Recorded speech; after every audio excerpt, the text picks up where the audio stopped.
आदरणीय ठाकुर साहब,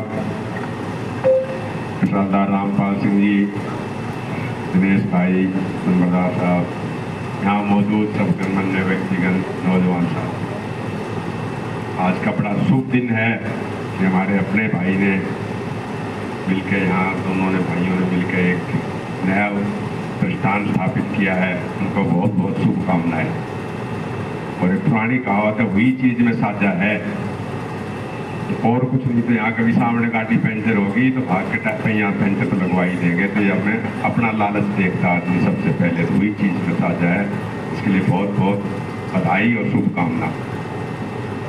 एक छोटा किस्सा सुनाऊंगा मैं। किस्सा बहुत सुना के 65 साल का हो गया तो किस्से सुनाने लग गए। है तो व्हाट्सएप ज्ञान ही, लेकिन मैं बोलूँगा तो शायद एक आध आदमी उसको अपने पास रख लेगा। तो पीछे वाले भी सुन लो, पकौड़े पकौड़े ठंडे हो गए, आ जाओ, थोड़ा काम की बात बताएंगे, आ जाओ। तो एक बार एक व्यक्ति, मध्यम वर्ग का एक व्यक्ति था, जंगल में चला गया।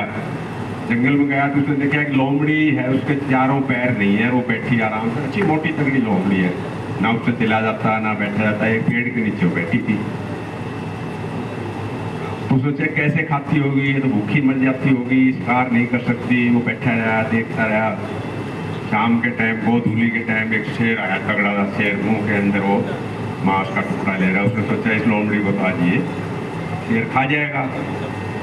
शेर ने आके और वो लोमड़ी के लिए मांस का टुकड़ा डाल दिया। लोमड़ी ने खाया और उसने सोचा सबका दाना पानी भगवान ने फिक्स कर रखा है, तो मैं भी काम दाम नहीं करता, आज से काम दाम छोड़ जाता और मैं भी बैठ जाता हूँ जंगल में, भगवान अपने आप देगा।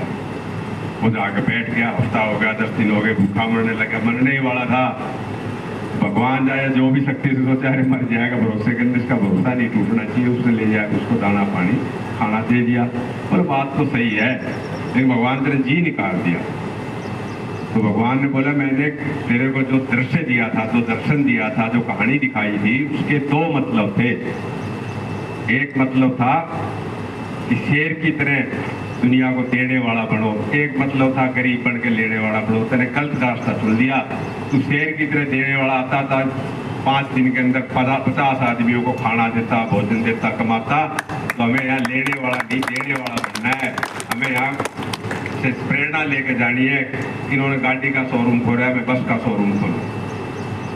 तो दुनिया के अंदर जो भी प्रेरणा होती है, उसका एक आदमी भी यहाँ से सीख के जाएगा कि मुझे लेने वाला नहीं, मुझे आरक्षण नहीं चाहिए, मुझे तो जर्नल के अंदर रह के मेहनत करके आगे बढ़ना है, आरक्षण के लिए लाइन में नहीं लगना। तो देने वाला बनना है, लेने वाला नहीं। आरक्षण भी बेड़ियां हैं, बेड़ियां। धीरे धीरे लोगों को समझ में आएगा, अभी नहीं, 10-20 साल के अंदर समझ में आएगा। आरक्षण की वजह से हमारा देश, जिन लोगों को आरक्षण मिला है वो भी पिछड़े रह गए। अपने यहाँ एक गाँव में बनेठी सीम नहीं है, उसमें जमीन नहीं है ना, बनेठी में खुद की सीम नहीं है ना।